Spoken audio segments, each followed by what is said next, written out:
this chance so that brother can share the word of God with you. And I was talking to brother, he also said, I'm going to give only the word of God today, and that is enough for them. And our faith in the person of our Lord Jesus Christ is based on the word of God. Everything that we do is based on the word of God. Sometimes we think like the other denominational brothers, they have the word of God in everything. We think that it is not there in us, but that is a wrong concept that all of us have. Everything that we do is based on the scripture, based on the Bible.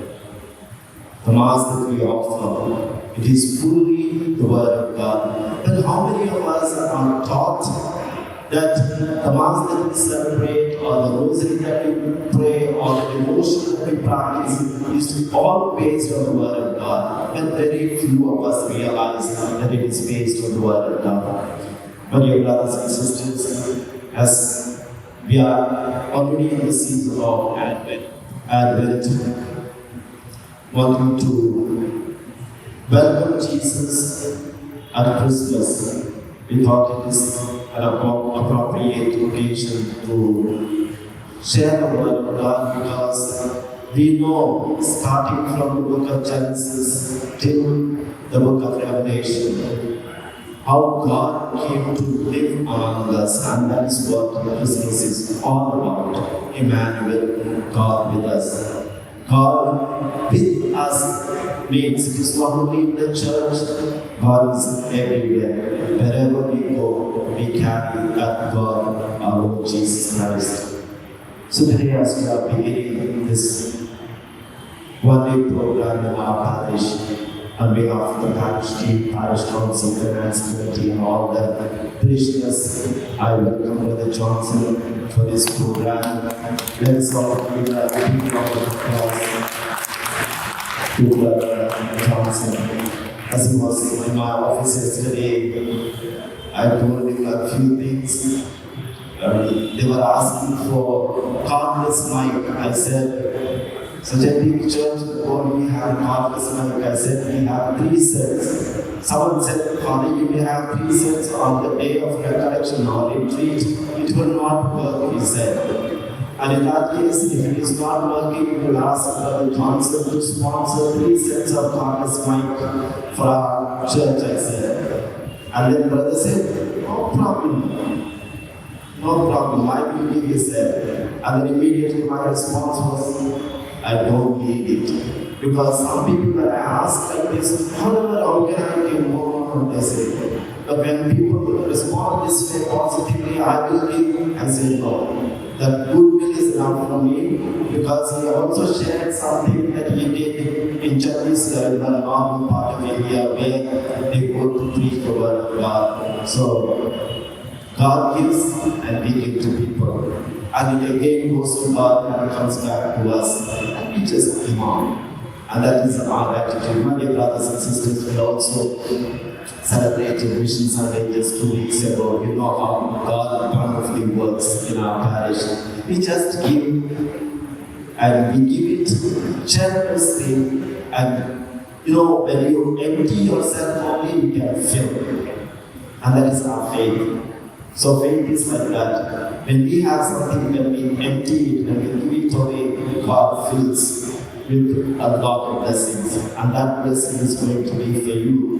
Not only in terms of material things, I'm not speaking about material things, even in terms of giving our faith to others. When we give our faith to the word of God, He fills us with more and more faith to always look unto Him, as this young man was saying about his fire. He was only depending on the cigarette fire, but some other fire which is more powerful than cigarette fire burnt him, and today he is a witness. Hallelujah. So God bless you all, and I hand over the mic to Brother Johnson. Thank you. Can we just close our eyes for a moment? Heavenly Father, we thank you, we praise you. You are a loving daddy. And thank you for your son Jesus, who came into this world to teach, preach, heal, and deliver. Lord Jesus, again and again your message was, repent, repent, repent, for the kingdom of heaven is close at hand. Each one of us have our own knowledge of the kingdom of God. But your word is the truth. When we believe the truth, the lies of the devil is exposed. And it is the truth and the truth and the truth that sets us free. This morning we have come to hear from you the truth. Spirit of God, reveal to us the truth that is hidden inside of the written word of God. Open our minds that we understand these spiritual truths, that we are able to apply them in our everyday life and have victory in our life, so that this victory that we have, we are able to share this victory with others. We thank you as you minister to each one of us. Our lives will never ever be the same again. In Jesus' name we pray. Amen. Amen. Amen. Amen. So let's go to the Gospel of John, chapter 8, verse 30. As Jesus spoke these words, many believed on him. Can we repeat that? As Jesus spoke these words, many believed on him. So there might be some people who are saying, I've always have issue in believing. So today the Lord is giving you an answer and saying, as you hear whatever Jesus speaks, the Spirit of God will give you the power to believe. Have you heard the word believe before? Yes. What is believe?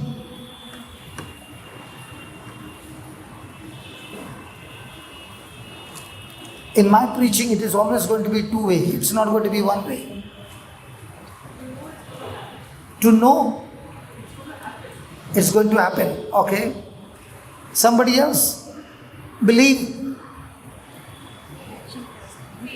Faith. A person who has fear also believes. What is believe? You can write down the definition of believe. This will help you all your life. The word believe means when I receive a message, my action corresponds to that message. So whenever Jesus preached and taught, his preaching and teaching gave people an understanding to believe. And Jesus shared these truths to believe, giving parables, giving examples to make people understand that his kingdom is not a natural kingdom. His kingdom is a spiritual kingdom. And in this spiritual kingdom, how am I going to live victorious? That's what Jesus gives us from practical living examples. So here, when Jesus spoke these words, many believed in him. In the same way, when I read the written scriptures and I ask for understanding, the Spirit of God will give me power to believe. Let me give you an example. When we were in school, we were taught that if you had 10 rupees and you spend 7 rupees giving some food to the poor man, how many rupees will you have? Don't tell me to teach you mathematics now. Come on, I'm just giving you a parable. You had 10 rupees, you spend 7 rupees on a poor man. How many rupees will you have? 3. Now all these who answer 3 are the ones who believe in the system that you were taught in school. Agreed? But when you read Luke 6:38, everybody read it. Give and it shall be given unto you. How? Good measure, pressed down, and shaken together, and running over, shall men give unto you. Shall God or men? Men, Hello, God or men? men, Men give unto your bosom. Then, for with the same measure that you made with it shall be measured unto you. Now, when you read this scripture, does it say, give and it shall be given? Yes. Now the question is, do you believe what you learned in school or do you believe what Jesus is teaching you? Hello? Anybody here? yes, This is the difference between the kingdom of the world and the kingdom of God. So every time Jesus went to preach, he spoke about invisible things in his kingdom.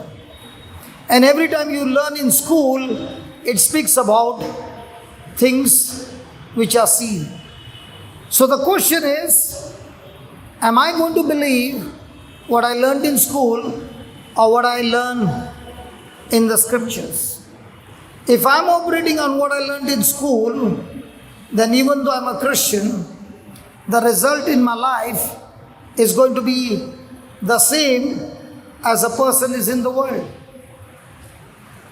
But those who choose to believe what God said in the Word are the ones who see their life supernatural. So when the priest said, you'll have to give me 3 sets of mic, I was very happy and I said, surely I would give the 3 mics because I know the mics will be used in the kingdom of God in this place. I would be sowing in the most fertile soil. I said, surely I will give you. Why? Because I know it is going to multiply. I've been living like this for the last 25 years of my life. amen. So do I choose to believe what God said or do I choose to believe what my emotions say? Because the 3 rupees, I can see it, I can touch it, I can feel it. But when Jesus said, it shall multiply, I can't see it, I can't touch it, I can't feel it. And therefore, what do I choose? Things seen, things not seen. And what I choose decides my harvest, decides my destination, decides my future. And that is so beautiful in the kingdom of God, that even though a person has messed up his life and comes back to Jesus and then begins to live by the word of God, that he makes choices based on God's word, he will have a supernatural life every day. And that's the challenge. I can come and listen to the word, I can come and fast and pray, but when I make a choice like the foolish man who heard the teachings of Christ but went back home and never practiced what he heard. Jesus called him a foolish man. If a person has to believe that scripture, can that person ever have lack in his life? I did not know there's a screen up here. I was looking back. Now I got a screen right in front of me. I never knew that. Praise God. Now I know. Now will I look back or will I look forward? In the same way, I had many things that I did not know till I opened the Bible and I began to see the invisible things through a mirror called the Bible, and now I had to make a choice. Do I believe what he says, or do I believe what my emotions say? That is what the Bible says. Many believed in him. 31. Then said Jesus to those Jews which believed on him. He never said to everybody, but to those who believed in him.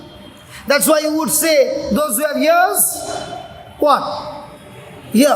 Those who have eyes, see. Why did he say that? You mean to say they did not have eyes and ears? They had natural eyes, natural ears. But what Jesus is saying, I want you to hear me through your spiritual ears. I want you to see me through your spiritual eyes. So what is going to be my future? It's not going to be how much you prayed. It's going to be how much you believed. Hello? Praise God. I've never seen Jesus say to even one person, your prayer has healed you. I've never heard Jesus say even to one person, your prayers have healed you.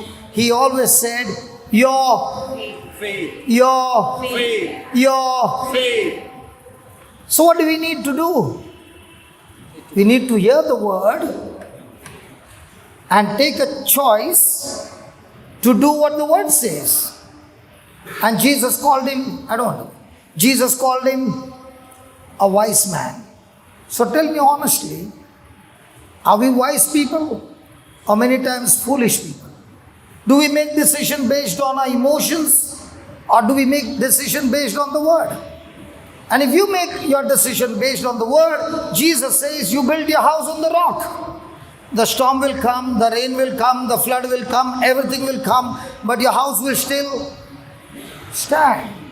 But the person who prays and fasts and does all those things, but does not do what the word says, his house will be the first one to fall.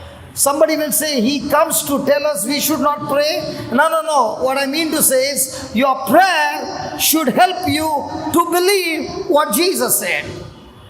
If your prayer is not helping you to do what Jesus said, your life will still be miserable. Some people say, brother, so many years have gone by, the seasons have not changed. But in the calendar, when it is January, I know in Bangalore it's going to be chilly. Yeah. When it is April and May, I know it's going to be summer. Yeah. When it's in June, July, August, I know it's going to rain. Yeah. How come in my life the seasons have not changed? I got crisis in my marriage, I got crisis in my health, I got crisis in my children, I got crisis in my finances, I got crisis all around. And it's not changing. Do you know in the kingdom of God when seasons change? Seasons change when a person applies faith. The moment he starts applying faith, it starts changing. Faith are of two kinds. The one I shared with you, if I have 10 rupees and I spend 7 rupees, I have 3 rupees, is human faith, natural faith, or the world's faith. But when the person believes that when I spend in the kingdom of God, it begins to multiply, is called God kind of faith. And it is God kind of faith that brings God kind of harvest. Think about it. What happens to the person who has never opened the Bible? Will he have the God kind of faith or human faith? Come on, can we talk please? Human faith. Which kind of faith? He will not know the word. He doesn't know the promise. So what will he do? If my thinking is right, then my believing is right. My believing is right, my speaking is right. And when my speaking and believing is right, then I get from the right kingdom everything that God has promised me. But if my thinking is wrong, then my believing is wrong. When my believing is wrong, my speaking is wrong. And when my speaking is wrong, my harvest will surely be wrong. Let me give you an example.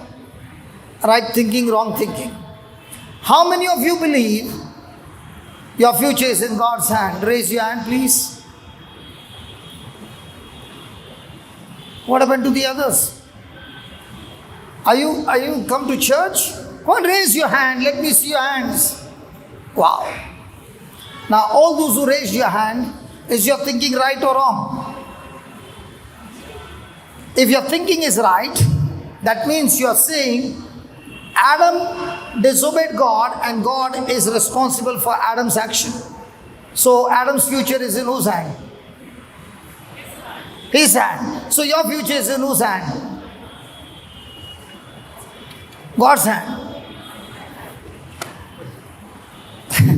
So there's two people, he said, a wise man and a foolish man. The wise man did what God said. The foolish man did what he wanted to do. Whose house fell? Foolish man. So his future is in God's hand. No.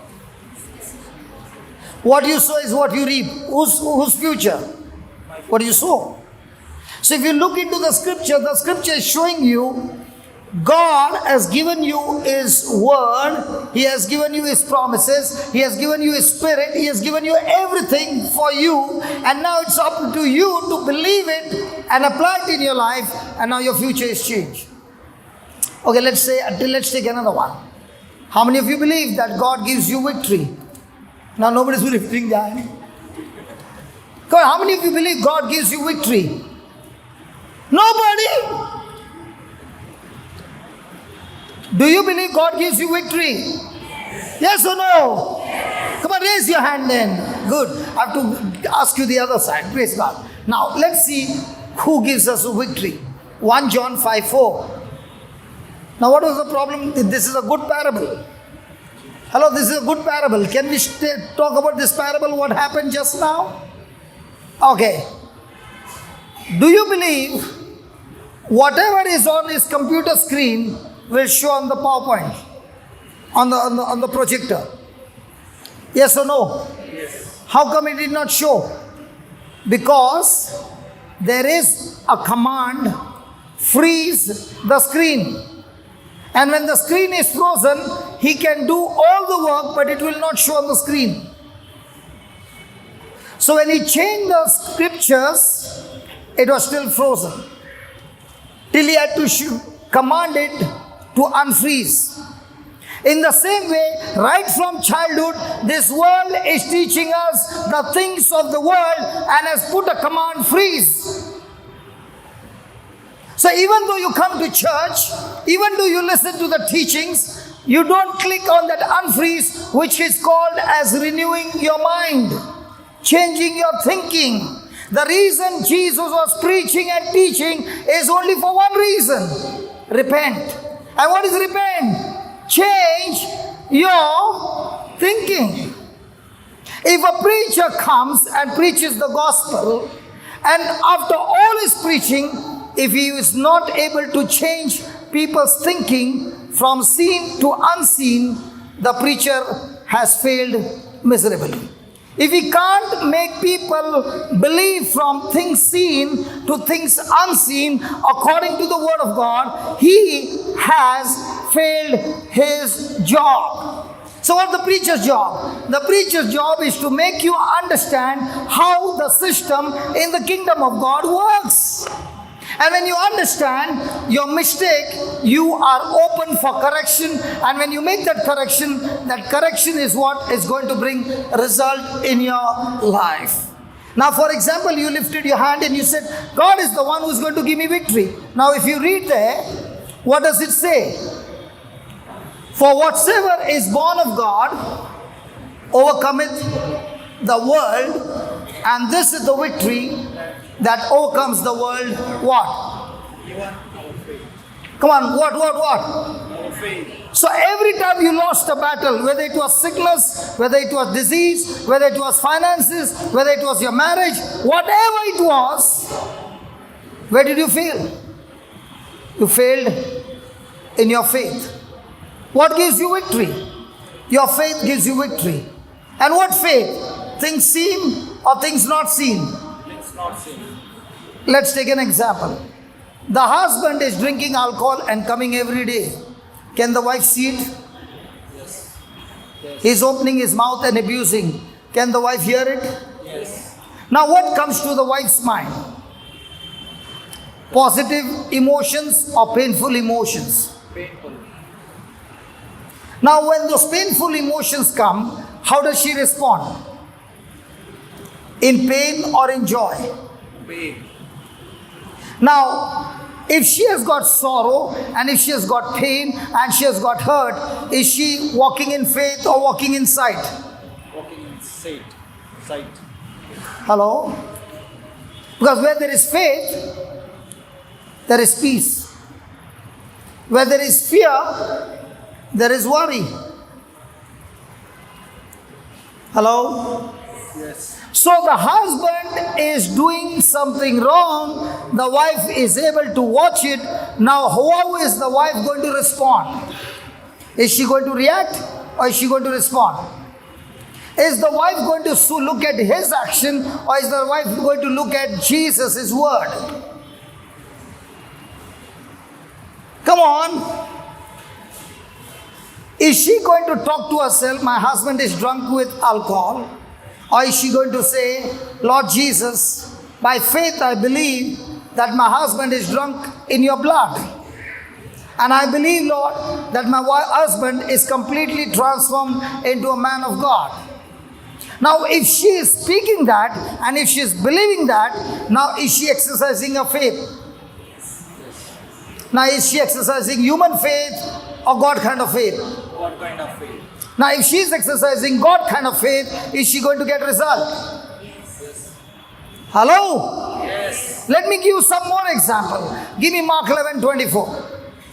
I have not yet started my preaching. I came to preach some other subject. But let's put some foundation. Mark 11:24. Please read that. Therefore, I say unto you, whatsoever you Desire. Desire. hello, you, Desire. when you pray. Now the question is, when you pray, do you pray on the things you desire or you pray about your problems? I'm asking you, whenever you pray, do you pray your desires or do you pray your problems? Usually pray. So Jesus said, when you start praying, pray your desires. Are we following what he said or are we following what the majority does? Majority says. I made a decision long time back. Jesus said, to enter in my kingdom is not the broad way, the narrow way. In this world, if there is an election and the man who is standing for that position is a criminal and he gets majority votes, will he still be selected? Come on. But in the kingdom of heaven, majority doesn't win. Who wins? The man with faith is always a winner. Hallelujah. Hallelujah. Hallelujah. So God is looking for men of faith because it's faith that pleases God. If you are praying for 10 hours and the other person is believing in faith for half an hour, do you know what pleases God? Faith. So most of the time when we pray with faith and joy or we pray with sorrow and crying. I've never read in the Bible Jesus saying, go in peace, your tears have healed you. If he had to say even once, all the women would have got healed. But it's not recorded in the Bible. All the ladies are looking at me with anger, huh? Hello? Tear says, I'm a victim. But a person who is ready to fight back with faith is a person who is saying, I'm victor. So whether you win or lose is not outside. Whether you win or lose is inside. Yeah. Amen. It's here. If the devil can get a hold on you here, he will get a hold on your whole system. But if you don't give him room here, he cannot have any room to torture you and torment you. Amen. So now that you know that your faith gives you victory, now that you know that Jesus is saying, whatsoever you desire, when you pray, first do what? Believe. Believe what?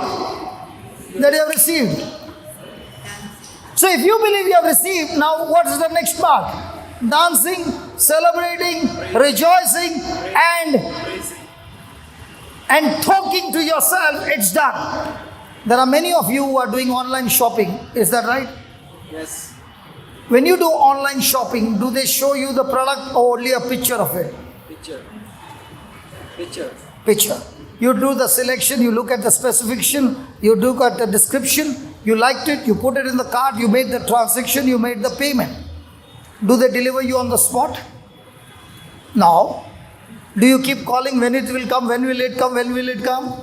No. You know the delivery will be take place. Now when the courier fellow comes with the box, are you worried if that product is inside that box? No. Why not? Why not? Because you are the one who made the selection. Jesus is talking to us about online shopping of heaven. Amen. When you desire something that He has promised you, and you open your mouth and you speak it, believe it that you have received it, now it's celebration time that you shall receive it. Married? Children? How many? One. When you got married and one day you came to know you are pregnant, did you get the baby? Huh? You had to wait for 9 months. What if you had to tell the doctor, I want it 5 months? And if it is a premature, are the organs all developed? No. So will you have more trouble now? So which one is better, that you get it at maturity or before time? Premature or mature? Properly matured. In the same way, Jesus is saying, when you open your mouth and you pray what you desire, you just got pregnant. Amen.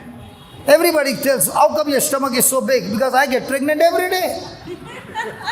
And when I get pregnant, I see to it that I do not allow it to be aborted or miscarriage with my unbelief. Keep thanking God that, Lord, you answered my prayer. When does the person get answered his prayer? The moment he finished his prayer. And now what does faith do? Your words of faith that you kept thanking God is the one that goes and brings it from the invisible to the visible, just as your money that you paid for transaction is bringing from the storehouse of that company and delivering it to you after a few days. So the question is, do I speak words of faith or words of fear? When we started talking to each other on the phone, you are non-Christian. The boy that you loved is a Christian. Everybody in your house said no. Everything was no. What did I speak? I said, you desire it and you love Jesus more than the boy. Right? Now you began to speak it. Did things change? And what did you say? I'm not going to get married without my parents' blessing. Now, your parents are extreme on this side, his parents are extreme on this side, but how did it happen? My words of faith will go and get the job done. I don't need to go and do the job. Amen. Hello? I'm doing the ministry for the last 25 years. Everything is free. How do I pay my bills? I pay my bills on Mark 11:24. All our retreats are free. Everything is free. So how am I going to pay lakhs and lakhs of rupees per month? Mark 11:24. Words of faith will go to the storehouse of God and bring those things from the invisible to the visible. It's my faith that gives me the victory. Now just look at yourself when the pressure comes. What do you open your mouth and speak? Okay, let's put it this way. Today, did you brush your teeth? Yes. Did you use toothpaste or tooth powder? Toothpaste. Now when you press the paste, what came out? Paste. Did you press in the bottom or in the middle? Anywhere. Okay. When we were small, when the paste would come to an end, we would look at for the sharp corner and there we used to still go and press. Do you remember that? Yes. Hello, do you remember that? Yes. And when you press it so pointed, what would come out? Paste. Paste. If you put the toothpaste down and stamp it with your leg, what comes out? Paste. Paste. In the same way, whatsoever you desire, when you pray, believe that you have received it and it shall be given to you. Now, when people come and press you, what comes out? Don't tell me paste. What comes out? Words of faith or words of pain? How do you know you win or you lose? By the words that come out under pressure. Somebody said, you purposely put questions to cause confusion. So I said, I'm not confusing people. I'm trying to tell the people the truth. So I said, if I tell you you're a girl and you are a boy, but you don't have mustache. Now, for example, James, he doesn't have a mustache, okay? I say, you look girlish, you are a beautiful girl. He said, no, I'm not a girl, I'm a boy. Now, am I confusing him? No. Why he doesn't get confused in this area? Because he knows who he is. In the same way, when I look into the Bible, I know who has promised me and he will keep his promise. Amen. Because I don't know him, I am confused. Because I don't know him and his word, I am doubting. But if I really choose to believe, then I will not doubt. I'll stand on his word till that word will become flesh in me and bring forth the harvest. Amen. Amen. Amen. Praise God. Hallelujah. Hallelujah. Hallelujah. Hallelujah. So, do you have any desires? I don't know why I come to a congregation that doesn't speak. Do you have desires? So, are you supposed to speak your desires to Jesus? And then believe what? If those desires are according to the promise of God, then you become pregnant and say, Lord, as a woman becomes pregnant and waits for maturity, in the same way, Lord, my prayers are answered. I'm going to thank you day and night that the delivery is done and I'm waiting for the manifestation. Praise God. And that's why it is your faith that gives you victory. So in one day, how many things do you speak which are unseen but seen in the Word of God? How many promises do you speak which are in the Word of God? And how many problems do you speak in one full day? When you speak your problems, the spirit of fear will go and bring self-destruction in your life. But when you speak the words of faith, the spirit of faith will go and destroy destructive things coming against you. So who is in charge? Hello, who is in charge? Me. Or do I open and speak even under pressure? Praise God. Praise God. I'll tell you how you look from there, how you're looking at me.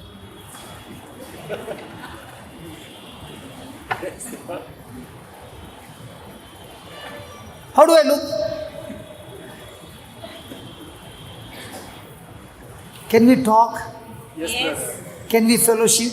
Yes, brother. Can you open up? Yes, brother. Good. Hallelujah. Hallelujah. So let's go back to John 8:32, 31. Then said Jesus to those Jews which believed on him, if you pray to me, please read that.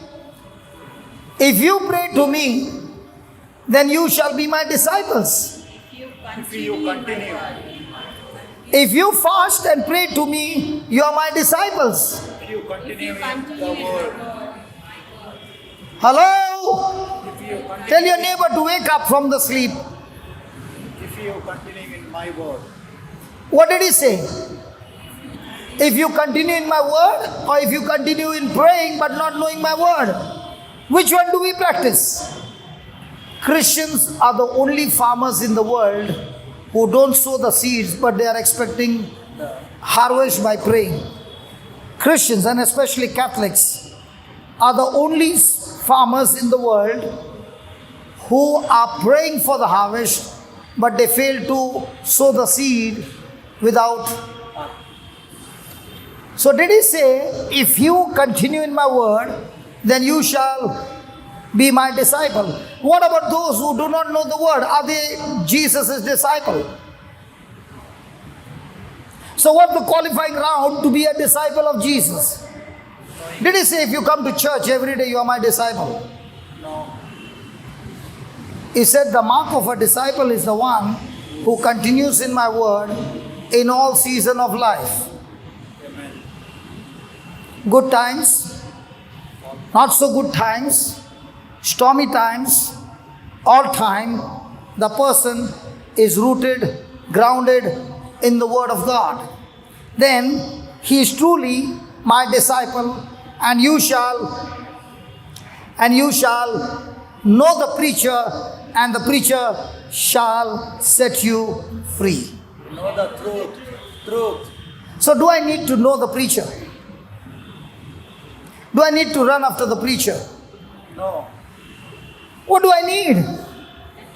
All I need is when the preacher is preaching, it is not he who is preaching. My God is preaching through him, and I've opened my heart to hear what is preaching and receive what is preaching and hold on to what is preaching and apply what is preaching, and that truth is going to set me free. Amen. How many of you want good things to happen in your life? Everybody. But why is good things not happening in our life? Don't know the truth. I'll show you why. Go to Matthew 12:35. A good God, A good man. a good God. A good man. Can you open your mouth and say, a good God, A good man. a good God, Good man. God, Man. God. Man. Only a man, not a woman. Men and women, a good God, a good man or a good woman out of the good treasure of the heart brings forth, Good things. brings forth, Good things. brings forth. Good things. Now, what's in your heart? Good treasure or what somebody said to you 10 years back? Hello, what's in your heart? The word of God, what God said, or what somebody said to you? What somebody insulted you? What somebody abused you? What's in your heart? Because what's in your heart is what is going to bring the good harvest. Let me give you an example. Go to Numbers 13:32. How people get destroyed every day in our life. Every day you see people getting destroyed. Look at that verse number 32. Now, let me give you the background. There are 12 spies who have gone to spy the land flowing with milk and honey. After 40 days, they have come back. And they have come back to give report to the congregation of Israel who have come out of Egypt, out of slavery. God has brought them out of slavery. They have crossed Egypt. Pharaoh could not stop them. They crossed the Red Sea. They had food on the way. And now they have come to the border to enter the promised land. And here comes a situation. 12 of them went and spied the land, they all saw with their eyes the same thing. 2 spoke something else, 10 spoke something else. Look at what the Bible says. They brought up The evil report. They brought up, The evil report. they brought up, The evil report. they brought up, The evil report. they brought up, The evil report. they brought up an evil report of the land which they had searched unto the children of Israel, saying, the land through which we have gone to search it is a land that eats up the inhabitants, and all the people that we saw in it are men of great stature. Now my question is, did they bring a report of what they saw? Yes. So when you open your mouth and you speak what you see, is it an evil report? Yes. If you open your mouth and you speak what you see, is not an evil report. But when you open your mouth and you speak against the word of God, it is an evil report. Okay? Now let's go to 30th verse. Caleb is also one of the 12 leaders. And he is coming back and giving a report. And look at what Caleb said. Caleb stilled the people before Moses and said, let us, come on, let us,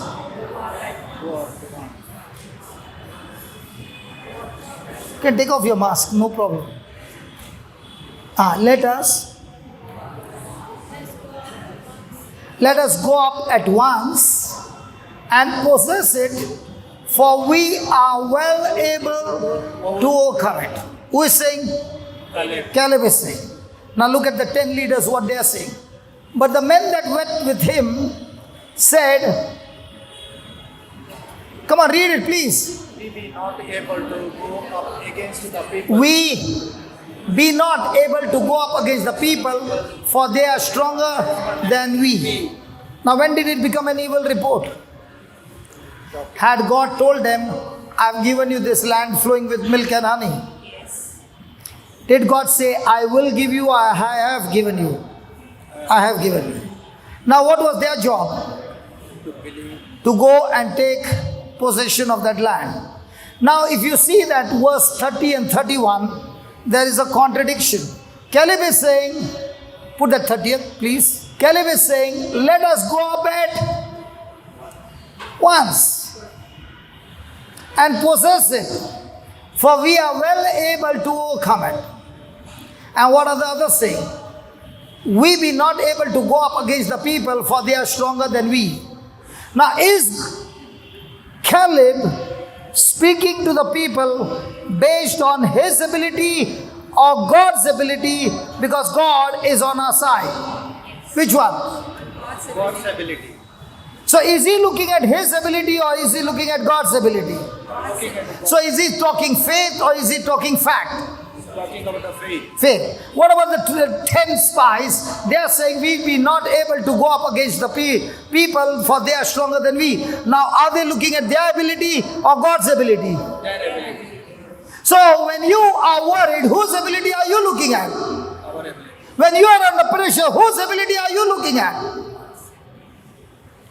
So how many evil reports are coming out of your mouth? Now what's in your heart? Good treasure or evil? When you speak bad report, evil report, what's in your heart? Good treasure or evil report? Can we talk please?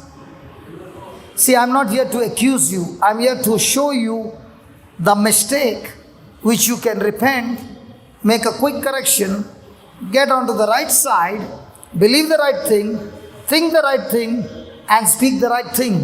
When you do that, you receive the right thing. Amen. That's how the system works. Praise God. So when Caleb is speaking, is it speaking looking at God on his side? Yes. The 10 spies are speaking. Are they looking God on their side or the giants against themselves? The giants against themselves. What are you talking every day? You know, there are 2 kinds of Christian. Caleb is a Christian who is called as a thermostat Christian. And the 10 spies are Christians who are called as a thermometer Christians. When you put a thermometer, what does it speak? It speaks the current temperature. What happens when the temperature changes? It speaks what changes. It speaks what is a fact. It speaks what you see. It speaks what is experienced. That's a thermometer Christian. What about a Caleb? What is he speaking? He knows there are giants. He knows that they are powerful. But he has set a thermostat on God's ability and he's saying, we believe that we can go up and take possession of this land. Have you got an air condition? Yes. Yes. The room temperature is 40 degree. Where do you set up your thermostat? 20 degree. Now the moment you put it on 20 and you switched on the AC, can the AC stop before it reaches 20? No. That temperature that you set is going to demand the compressor to keep on pumping cold air till that room reaches a temperature of 20 degree. Yes. Come on. Yes. Now what do you do every day in your situation? Do you talk like a thermometer?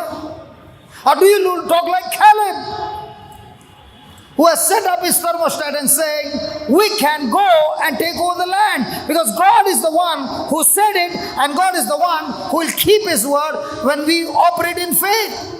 So every day, the enemy is going to put pressure on you when you open your mouth and you spoke your desires.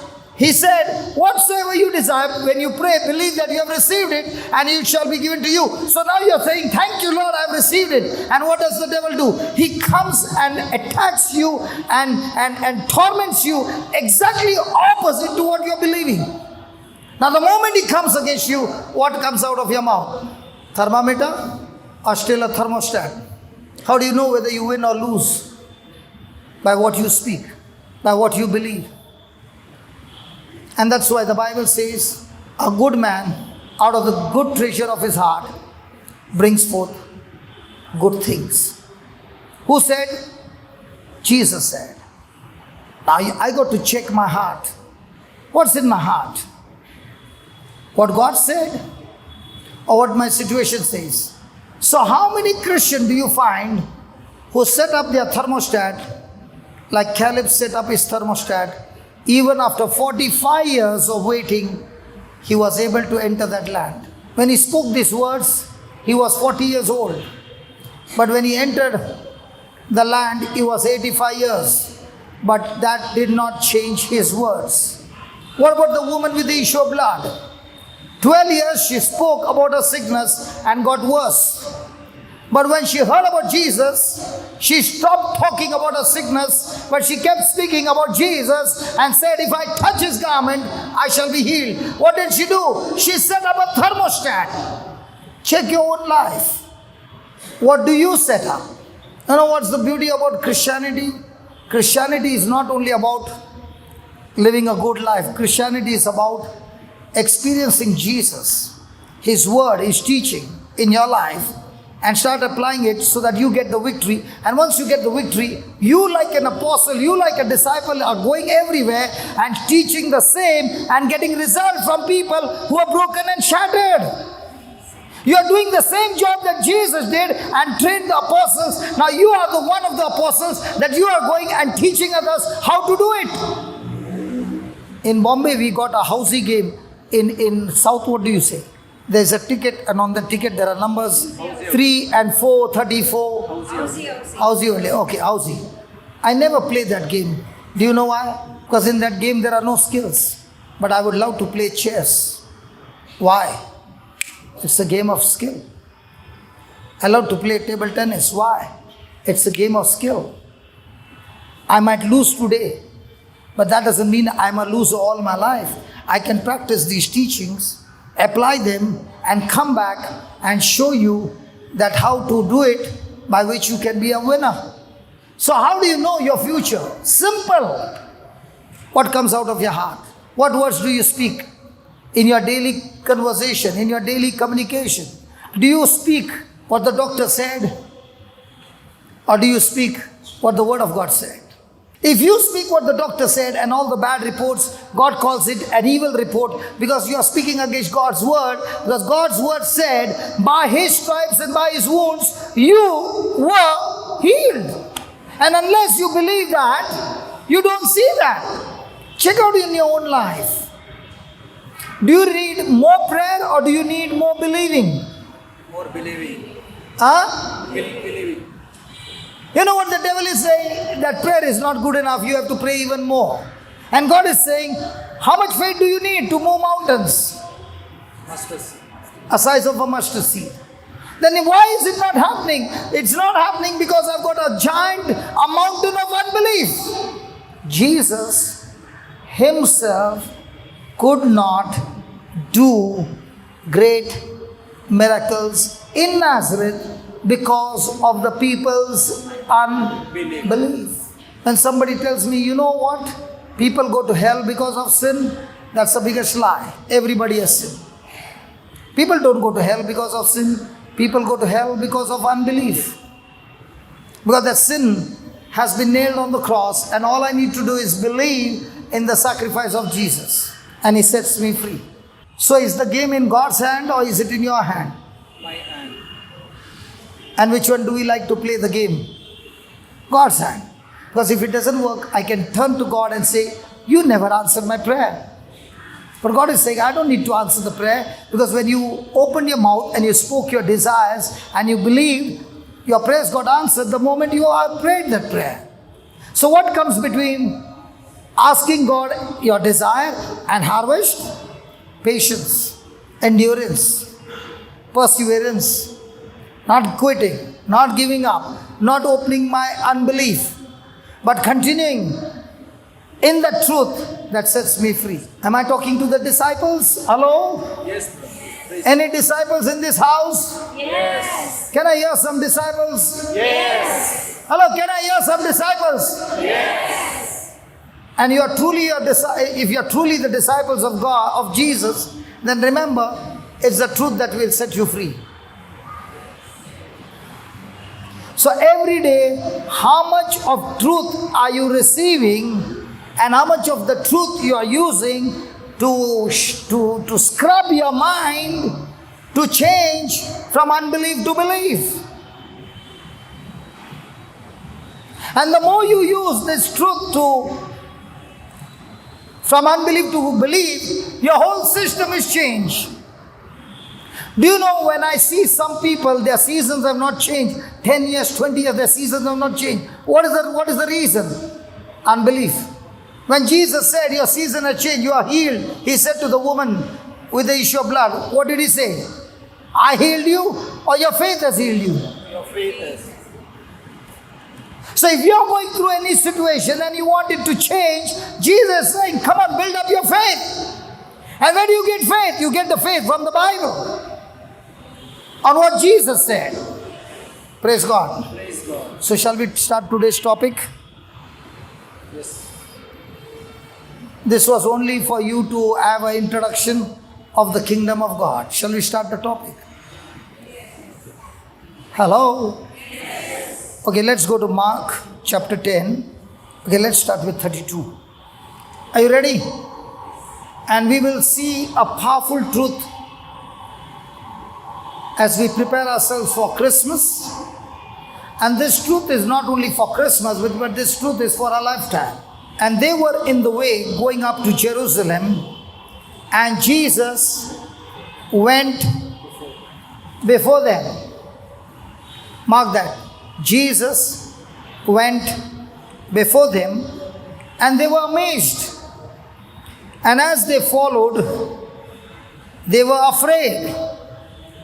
And He took again the 12 and began to tell them what things should happen unto Him, saying, behold, we go up to Jerusalem, and the Son of Man shall be delivered unto the chief priests and unto the scribes, and they shall condemn Him to death, and shall deliver Him to the Gentiles. And they shall mock Him, and shall scourge Him, and shall spit upon Him, and shall kill Him, and the third day He shall rise up again. How many of us, when we know that if I go to Jerusalem, I shall be handed over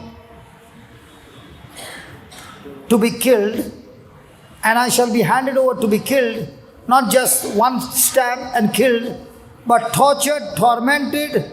He gave you the list of it. They shall mock him, insult him, abuse him, scourge him, spit on him, and shall kill him by crucifying him on the cross. How many of us would even think of going there? Let's put it this way. Did Jesus have a powerful healing ministry? Did he have a powerful deliverance ministry? Did he have a powerful teaching ministry? Did he have a powerful catering ministry? Catering? Yes. Bring your samples and multiply and take them. Whatever you want, bring it. Praise God. So he had all these powerful ministries. Now, what if Jesus would have been doing all those things but refused to go to the cross? Would all those ministry be of any use? What is so special about Jesus going to the cross?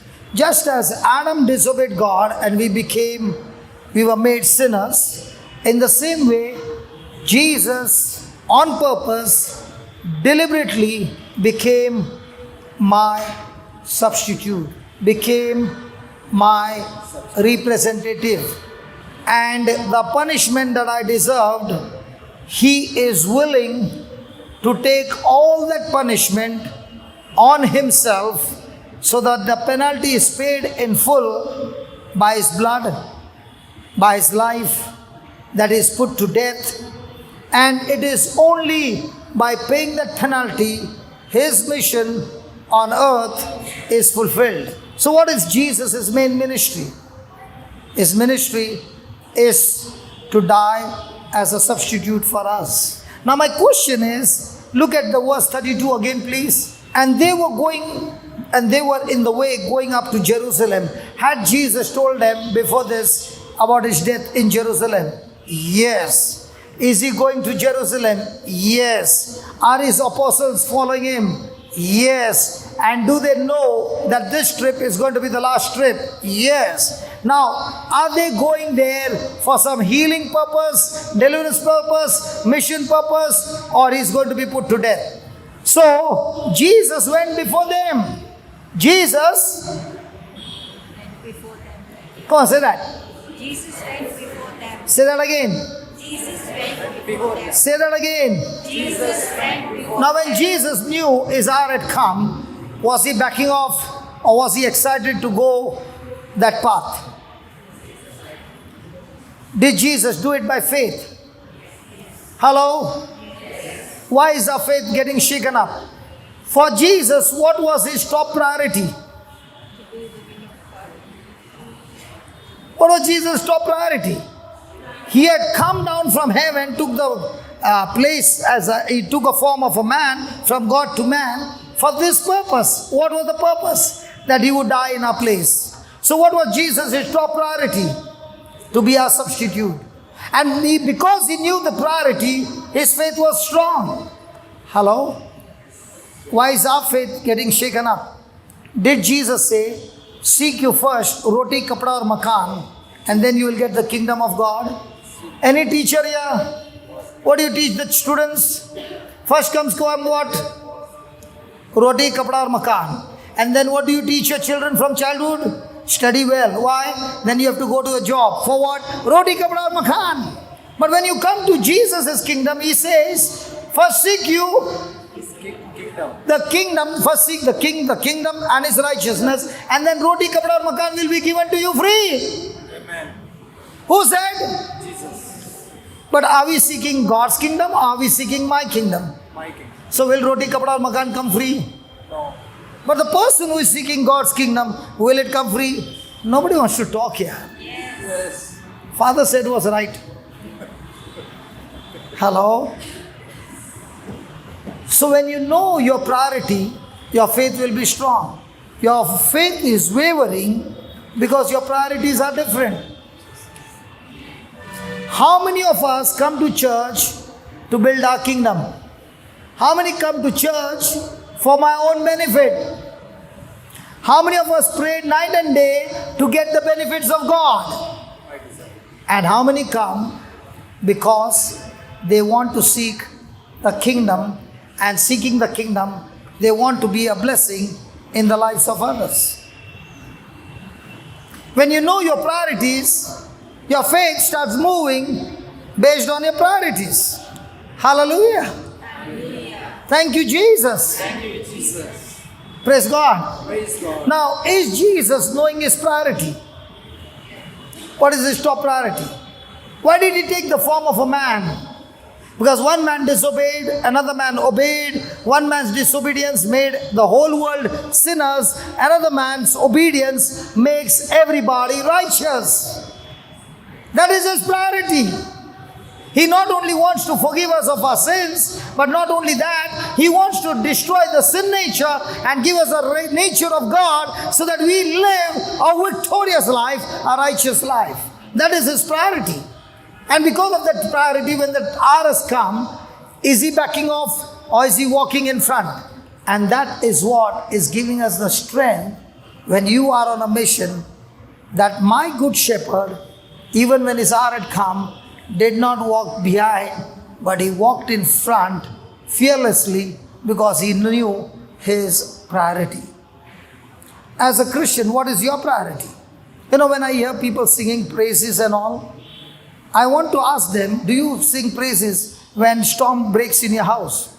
The real praise and worship is when everything is going against you. Because I find in the Bible, they had a fantastic praise and worship when they are beaten up with rods and put in the prison waiting for their death sentence. When you know your priority, your faith will be strong, and you have got an example of Jesus himself walking in front, going with confidence to Jerusalem, where he knows a very torturous death is waiting for him. And Jesus went before them and they were amazed. They could not understand. This man is going to be handed over, is going to be crucified, is going to be put to death, and still he has got so much of joy. He is willing to go, just like a woman when she is pregnant and she knows the labor pain is going to come, and she even feels the labor pain. She knows that I'm going to give birth to a living baby in this world, and she has been waiting for 9 months for that moment. And even if the labor pain goes for 24 hours, 48 hours, 72 hours, she is not going to quit. Why? Because she knows with that pain comes a great miracle. Amen. Praise God. Oh, when I spoke about the women are clapping. When I spoke about Jesus, nobody's clapping. Praise God. Hallelujah. She has got 2 on both the sides. And in spite of having known the labor pain, she's ready to go for the next one, and the next one, and the next one, and the next one, and the next one. Why? Because she has the joy. In the same way, Jesus is ready to go to the cross. Why? Because he has the joy that he's going to give birth to each one of us. We were born from a mother's womb, but now we will be born from the Father's womb when we believe in his sacrifice. Amen. Amen. Praise God. So what's your priority? And when your priority is the kingdom, your life can never be natural. You cannot live in a lifestyle of the world. You are different from the world system. You are living in the heavenly kingdom with the heavenly lifestyle. Because if you are living a world system lifestyle and you're saying, I'm in the kingdom, there is something wrong. Hallelujah. Hallelujah. They were amazed. And as they followed, they were afraid. Why were they afraid? Because they also would be on the same line. They were afraid on that day. But after the day of Pentecost, do you see them afraid? Because they began to realize their priority. They never lived their life for themselves. They lived their life unto God. Here they are afraid, but after the day of Pentecost, are they afraid? No. We were singing today, welcome Holy Spirit in this place. And he's saying, how many times are you going to welcome me? He says, Jesus says, when the Spirit of truth comes, he will stay with you forever. You got to welcome yourself that, Lord, let me get connected to the Holy Ghost. It's not the Holy Ghost who will get connected to you. He is there in you forever. But am I hearing His voice, or am I hearing the voice of the stranger? Am I running the race that God has set for me, or am I running my own race? Am I working hard every day to establish my kingdom, or am I establishing God's kingdom? And when your priorities are right, then your faith is absolutely right. When your priorities are wrong, your faith is wavering and confused. Now here in this chapter, did their priorities were right? We'll see that what was their priority as we go further. And He took again the 12. When Jesus saw fear come into them, He took them aside and began to tell them what things should happen to Him. He's telling them again and again and again and telling them, listen, what you see me as an example, the same thing will happen to you as my disciple. And when it comes, your season comes to face that, don't you quit, but stand strong and go through it. You will experience the resurrected life of Christ in you, giving you the victory. Amen. Look at what Jesus is saying, behold, we go up to Jerusalem, and the Son of Man shall be delivered unto the chief priests and unto the scribes, and they shall condemn Him to death. And they shall deliver Him to the Gentiles. Why are they not able to kill Him? Because they don't have the authority to kill Him. So what will they do?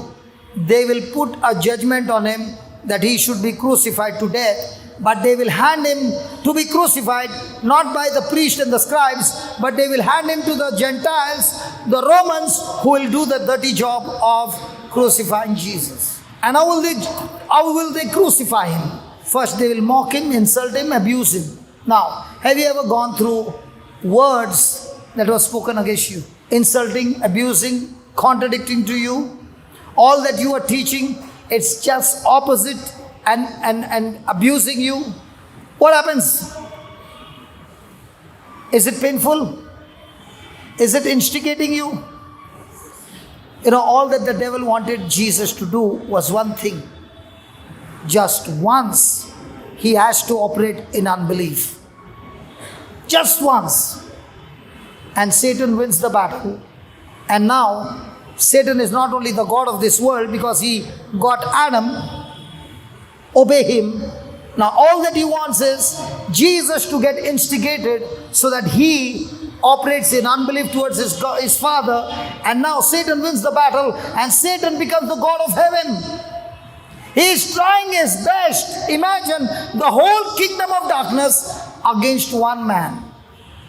And Jesus is our example who says that in Him we also can experience the victory because the one in us is greater than the one who is in the world. Amen. Father, we thank you, we praise you for this message.